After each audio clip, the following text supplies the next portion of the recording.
کہ ہم ایک اسلامی ملک ہیں اور ہمارا جو تشخص ہے وہ اسلامی ہے، اور جو سو کالڈ لبرلز ہیں وہ اس بیانیے کو توڑ مروڑ کر پیش کر رہے ہیں. لیکن جب ملک کی بات آتی ہے تو اس میں ان کی کوئی نہ مذمت ہوتی ہے بلکہ چیزوں کو مبہم کرنا، ڈائلوٹ کرنا. دیکھیں اس طرح کی باتوں سے آپ ملک کی انٹرسٹ کو نہیں بڑھا رہے بلکہ آپ اس کو پیچھے کی طرف کھینچ رہے ہیں. ایک کتاب تھی جو میرا خیال ہے 2006 میں شائع ہوئی تھی، ناٹ وار ناٹ پیس. اس کا لب لباب یہی ہے کہ اگر آپ نے کسی بھی ملک کو ختم کرنا ہے، اس کو توڑنا ہے، تو اس سے سب سے پہلے اس کی یہ ہے کہ، اور پاکستان کے کانٹیکسٹ میں انہوں نے کہا کہ ان کی آرمی کو آپ ٹوٹلی ڈیمورلائز کریں، اس کے اندر نفاق پھیلائیں. اور یہ ترکیب انہوں نے سیریا میں بھی استعمال کی، انہوں نے لیبیا میں بھی استعمال کی، انہوں نے افغانستان میں بھی استعمال کی. تو ہم تو ایسا نہیں ہونے دیں گے. ہمارا ملک ایک ایٹمی طاقت ہے، ہمارے ملک کی ایک ڈسپلن آرم فورسز ہے، اور اس کا مظاہرہ آپ نے دیکھ لیا جب ہمارے ملک پہ انڈیا نے حملہ کیا تو کیسے ان کو ہم نے نہ صرف ان کو ہم نے شکست دی بلکہ اس کے جو پروف ہے وہ ابھی لندن کی صورت میں، جس کو کہ ایاز صادق میرا خیال ہے ڈیفینڈ کرنے کی کوشش کر رہے ہیں، وہ پوری دنیا کے سامنے آیا کہ جو ہماری افواج ہے اور جو انڈیا کی فوج ہے، اس میں انڈیا کی فوج کی کل ہی کھل گئی. دنیا کو پتہ چل گیا کہ یہ کتنی بڑی فوج ہے. لیکن جب وقت آیا تو انہوں نے بالکل اپنی نااہلی کا اور اپنی کمزوری کا ایک ایکسپوز کر دیا. یہ تو ہمارا ایک بنیادی وہ ہے کہ پاکستان بینگ نیوکلیئر پاور اور مسلمان ملکوں کے مقابلے میں ہم لوگ کئی پاورز کے آنکھوں میں کھٹکتے ہیں، کیونکہ پاکستان ایک ایسا واحد ملک ہے جس میں کہ آپ نے دیکھ لیا کہ جب کبھی بھی چاہے وہ اسلاموفوبیا کی بات ہو، چاہے وہ حضور صلی اللہ علیہ وسلم کی گستاخی کے بارے میں باتیں ہوں، تو کس طرح سے کس مدلل اور مؤثر طریقے سے پرائم منسٹر عمران خان نے ہر فورم پہ اس بات کو اجاگر کیا. ابھی بھی انہوں نے سارے جو اسلامی ممالک ہیں ان کے صدور کو خطوط میں لکھے کہ کس طرح سے ایک مؤثر حکمت عملی اختیار کی جا سکتی ہے جس سے کہ جو ہمارے مذہب ہے، جو ہمارے پیارے نبی صلی اللہ علیہ وسلم کی ذات ہے، اس پہ کوئی گستاخی کس طرح سے ہمارے پاکستانیوں کو نہ صرف غم و غصہ دلاتی ہے، رنجیدہ کرتی ہے اور ایک بے بسی کی صورتحال سے دوچار کرتی ہے. اسی حالات میں ایک ایسی اپوزیشن سے ہمارا واسطہ ہے، اور یہ اپوزیشن وہ ہے جو کہ ملکی مفاد کے بجائے ذاتی مفادات کا تحفظ کرنا چاہ رہی ہے، بجائے اس کے کہ وہ آ کے قانون کے سامنے پیش ہو، بجائے اس کے کہ وہ اپنے جو اثاثے ہیں ان کی ایکسپلینیشن دیں. انہوں نے اپنے آپ کو ایک انقلابی اپوزیشن بنا دیا ہے، اور ہم نے دیکھا ہے کہ انہوں نے وقت کے ساتھ لوگوں کو استعمال کیا ہے. جب اپوزیشن میں ہوتے ہیں تو اس طرح کی باتیں کرتے ہیں، جب حکومت میں ہوتے ہیں، اور جو خاص طور پہ جو اپوزیشن کی جو مسلم لیگ نون ہے، یہ تو مرہون منت کس سسٹم کی ہے وہ آپ کو سب کو پتا ہے، سارے پاکستان کو پتا ہے کہ کس طرح سے ان کی سیاست شروع ہوئی اور کہاں تک یہ پہنچے. یہ تو وہ لوگ ہیں جنہوں نے کہ کوئی سیاسی جدوجہد نہیں کی. جہاں کہ پاکستان تحریک انصاف کا تعلق ہے، ہمارے لیڈر نے 22 سال کی 23 سال کی جدوجہد کی اور اپنے آپ کو عوام میں نہ صرف مقبول کرایا بلکہ اپنا پیغام پہنچایا، جس کی وجہ سے انہیں ووٹ ملے. اور وہ حکومت میں آئے. اب اپوزیشن انقلابی بن گئی ہے. اب ان کو احمد فراز بھی یاد آتا ہے. اب یہ احمد فراز کے تانے مجھے بھی دیتے ہیں. تو جب احمد فراز زندہ تھا اس وقت آپ نے ان کے ساتھ کیا کیا؟ پیپلز پارٹی بتائے, نون بتائے, آج ان کا احمد فراز یاد آ گیا ہے. دیکھیں, اس طرح کی منافقت نہ کریں آپ کہ جب آپ کو ضرورت پڑے تو آپ استعمال کریں لوگوں کو. جانب بھی آپ کو یاد آ جاتا ہے اور کام آپ وہ کریں. کبھی احمد فراز نے نہیں کہا تھا کہ کرپٹ لوگوں کو بیٹے شبلی فراز, کرپٹ لوگوں کو سپورٹ کرنا اور نہ جوائن کرنا ایسے لیڈر کو جو کہ آنےسٹ بھی ہو, دلیر بھی ہو اور اس ملک کے مفادات کا خیال بھی رکھتا ہو. تو میں اپوزیشن کے خاص طور پہ کچھ رہنماؤں کہتا ہوں کہ وہ لوگوں کے نام استعمال کرنا چھوڑ دیں. جب وہ زندہ تھا, جب وہ تھا, اس وقت تو آپ ان کا نام بھی نہیں لیتے تھے. ابھی آپ کو یاد آ گئے. تو اس سے ظاہر یہی ہوتا ہے کہ آپ کی منافقت پہ مبنی سیاست ہے. آپ ضرورت کے وقت اپنے سیاسی بیانیہ بناتے ہیں اور آپ کا ملک کی ترقی سے کوئی تعلق نہیں ہے. کاش اس کا 0.5% بھی ہمارا ملک وہ ترقی کر سکتا ہے آپ کے دور میں جتنی ترقی آپ کے کاروباروں نے کی. چاہے وہ شاہد خاقان ہو, چاہے وہ ثناء اللہ ہو, چاہے وہ نواز شریف ہو, شہباز شریف ہو, حمزہ شریف ہو, مریم ہو, حسن حسین, جتنے بھی ہیں, انہوں نے ہمارے عوام کے پیسے لوٹ کر اور باہر جائیدادیں بنائی ہیں اور ابھی ادھر مزے سے بیٹھ کے پاکستان کے خلاف لگے ہوئے ہیں. میری تو ان سے یہ ریکویسٹ ہے کہ جو پاکستان مسلم لیگ نون, پاکستان پیپلز پارٹی, فضل الرحمان گروپ, ان کے جو بھی سینئر ایلیمنٹس ہیں, پاکستان مسلم لیگ نون کو تو میں یہ مشورہ دیتا ہوں کہ وہ مسلم لیگ پاکستان بنا لیں, کیونکہ ایک اور بھی تھا جو لندن میں بیٹھا ہوا یہاں پہ انتشار پھیلا رہا تھا, تو ان کی پاکستان پارٹی بن گئی. یہ جو استعفیٰ دیا ہے, خبروں میں آ رہا تھا, مجھے اس کا علم نہیں ہے, جنرل قادر نے اسی طرح اور بھی جو سینئر ایلیمنٹس ہیں ان سے بجائے اس کے کہ مجھ سے, کیونکہ کئی کے ساتھ جو سینئر ایلیمنٹس ہیں اس کے ساتھ تعلق بھی ہے, فونے کرتے ہیں کہ جی ہم کیا کریں اور ہم ٹوٹلی اس بیانیے سے اپنی وہ کرتے ہیں, پروٹیسٹ کرتے ہیں. تو میں ان کو یہی کہتا ہوں کہ جی آپ پاکستان مسلم لیگ پاکستان بنائیں. حافظ حسین احمد بلوچستان کے جو ہیں, کل انہوں نے بھی بیان دیا اور بڑے باشگاف لفظوں میں انہوں نے اپنا بیان دیا. اس کا مطلب یہ ہے کہ مولانا کے ساتھ بھی اس کے جو رفقا ہیں وہ اس کے ساتھ, ان کے ساتھ اتفاق نہیں کرتے. تو آخر میں یہ کہوں گا کہ جو کچھ بیانیہ لے کے پی ڈی ایم چل رہی ہے وہ پاکستان کو عدم استحکام کا شکار بنانا چاہتے ہیں. 40 سے 50 سال انہوں نے حکومتیں کی اور آج گلگت بلتستان میں جا کے یہ کہتے ہیں کہ جی ہم گلگت بلتستان کو جنت بنا دیں گے. میں گلگت بلتستان کے عوام کو بتانا چاہتا ہوں کہ جا کے وہ کراچی کو دیکھیں, جا کے وہ سندھ کو دیکھیں جہاں پہ کہ پیپلز پارٹی کی 40-50 سال سے حکومت ہے, کہ اس کے ساتھ سندھ کے ساتھ انہوں نے کیا اس کو دوزخ بنا دیا ہے اور ابھی آپ سے وعدے کرنے آئے ہیں کہ اس کو وہ جنت بنائیں گے. آخر میں یہی کہوں گا کہ آپ کو, ہمارے ملک کو ان پولیٹیکل ویگابونڈز کی کوئی گنجائش نہیں ہے.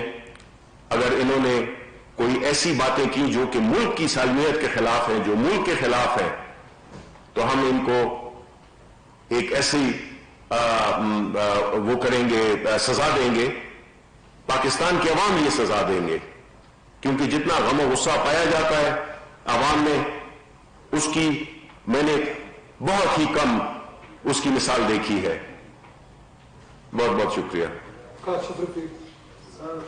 جو بھی اس وقت صورتحال ہے اور جو سچویشن کریٹ ہو گئی، سیاست میں تلخی اتنی بڑھ گئی کہ ملک کی سلامتی کے حوالے سے جو گفتگو ہونا شروع ہو گئی ہے، فلور آف دا ہاؤس ہو یا باہر کی سڑکوں پہ ہو، ٹاک شوز میں ہو، بڑی انفارچونیٹ ہے. میں as a journalist, as a Pakistani صرف آپ سے یہ پوچھنا چاہتا ہوں کہ تلخی کم ہونے کا بھی کوئی سبب پیدا ہوگا کہ نہیں ہوگا، یا اسی طرح اگر تلخی بڑھتی گئی اور یہ راز باہر آتے گئے تو ہم کس جگہ جا کر کے رکیں گے؟ نمبر 2، اب تک جب سے ایاز صادق صاحب نے فلور آف دی ہاؤس پہ گفتگو کی، آپ کی جانب سے، حکومت کی جانب سے بہت ساری باتیں کی گئیں، ریپڈلی پریس کانفرنس بھی کی گئی، پریکٹیکلی اقدامات کب اٹھائے جائیں گے اور کیا اب تک کوئی پریکٹیکل اقدامات اٹھائے گئے ہیں؟ Thank you. دیکھیں، ہم حکومت بحیثیت حکومت ہماری پرائرٹی یہی ہے کہ ہم اس ملک کو استحکام، خوشحالی اور اپنے دشمنوں سے بچانے کے لیے ہر وقت تیار ہیں بھی اور تیار بھی رہیں. اپوزیشن کا کام حکومت کی پالیسیز کو کرٹیسائز کرنا تو ہے، لیکن اس میں کبھی یہ نہیں آتا کہ اپنے ذاتی مفاد کے لیے سارا یہ ناٹک رچایا جائے جس میں کہ آپ ہم سے یہ NRO مانگیں کہ ہم اس وقت کچھ ہیں ان کے لیڈر جو اس طرح کی باتیں کر رہے ہیں کہ جی بات چیت ہونی چاہیے. پرائم منسٹر صاحب کا سٹانس اس معاملے میں بڑا کلیئر ہے اور انہوں نے فلور آف دا ہاؤس میں بھی کہا کہ ہم اپوزیشن کے ساتھ ہر موضوع پہ گفتگو کرنے کے لیے تیار ہیں، ماں سوائے کرپشن کے. تو ہم نے تو اپنا جواب دے دیا ہے. اب یہ تلخی کون کر رہا ہے؟ یہ حکومت تو نہیں کر رہی. ملک کے بارے میں، ملک کے اداروں کے بارے میں کون زہر افشانی کر رہا ہے؟ حکومت تو نہیں کر رہی، اپوزیشن کر رہی ہے. اب ایسی صورتحال میں تو آپ دوستوں کا فرض بنتا ہے کہ آپ اس بات کو وہ کریں، پھیلائیں کہ ملک کی مفادات کو ایک ڈیموکریٹک الیکٹڈ حکومت ہے، آپ اس کو اکھاڑنے کے لیے آپ نے پورے ملک کو داؤ پہ لگا دیا ہے، انسٹیٹیوشنز کو داؤ پہ لگا دیا ہے. تو آپ ایسا نہ کریں، کیونکہ اگر کسی نے ایسی بات کی جس نے کہ ملک کے خلاف کوئی بات کی، ان کی ہم زبانیں کھینچ لیں گے. اقدامات ہم حکومت اقدامات یہی کر رہی ہے کہ ایک تو یہ ہے کہ جو بھی یہ تقاریر ہوئی ہے اس کے بارے میں جو حکومت تمام قانونی پہلوؤں پہ غور کر رہی ہے اور آنے والے دنوں میں آپ کو پتہ بھی چل جائے گا کہ ہم کیا اقدامات لے رہے ہیں. صاحب، صورتحال آپ ترجمان اعلیٰ ہیں حکومت پاکستان کے، کیا بتانا پسند فرمائیں گے کہ سوشل میڈیا کے ذریعے یہ تاثر دیا جا رہا ہے کہ میاں محمد نواز شریف اور ان جیسے دوستوں کو کچھ ہمارے مسلمان دوستوں کی، بیرونی دوستوں کی آشیرواد بھی حاصل ہے؟ کیا حکومت پاکستان نے اپنی ایجنسیوں کے ذریعے کچھ شواہد حاصل کیے ہیں یا نہیں؟ اور دوسرا، سردار ایاز صادق کے بیان کی طرح آپ کے پیشو فواد چودھری بھی اس وقت ٹاپ ٹرینڈ ہیں انڈین میڈیا کے، کیا اس حوالے سے بھی آپ لوگوں نے کوئی اقدامات اٹھانے یا کوئی ان کے خلاف کارروائی کا کچھ سوچا ہے، کوئی غور کیا جا رہا ہے یا نہیں؟ Thank you. دیکھیں، جہاں تک کہ آپ کے پہلے سوال کا تعلق ہے، ہماری انٹیلیجنس ایجنسیز، ہمارا فورن آفس، ہماری جتنی بھی حکومت کی انٹیلیجنس کی مشینری ہے، انہوں نے ہر چیز پہ نظر رکھی ہوئی ہے. جو ملاقاتیں کر رہا ہے، جو چیزیں بھی کر رہا ہے، بیکاز خاص طور پہ جو نواز شریف ہیں ان کا تو انہوں نے بالکل اپنے دوران حکومت بھی ہمیں یہ تاثر دیا گیا کہ انڈیا کے ساتھ کاروبار ہونا چاہیے، باقی جو ایشوز ہیں ان کو ہم بعد میں دیکھیں گے. تو کاروبار ہمیں پتہ ہے کہ انہوں نے اپنے ذاتی کاروبار کے لیے پاکستان کی فارن پالیسی کو ٹیلر کیا، اور اب بھی جب وہ یہ سمجھتے ہیں کہ ان کا پاکستان کی سیاست میں کوئی مستقبل نہیں ہے، وہ عدالتوں سے کنوکٹ بھی ہوئے ہیں، عدالتوں سے بھاگے بھی ہوئے ہیں. اب جس طرح میں نے آپ سے کہا تھا کہ یہ اب بنتا ہے پاکستان مسلم لیگ میں جو سینئر ایلیمنٹس ہیں کہ وہ نواز شریف سے اپنے آپ کو علیحدہ کر کے مسلم لیگ پاکستان بنائیں، اور جہاں تک کہ ان کی ایکٹیویٹیز کا تعلق ہے وہ آپ انشاءاللہ ہماری انٹیلیجنس ایجنسیز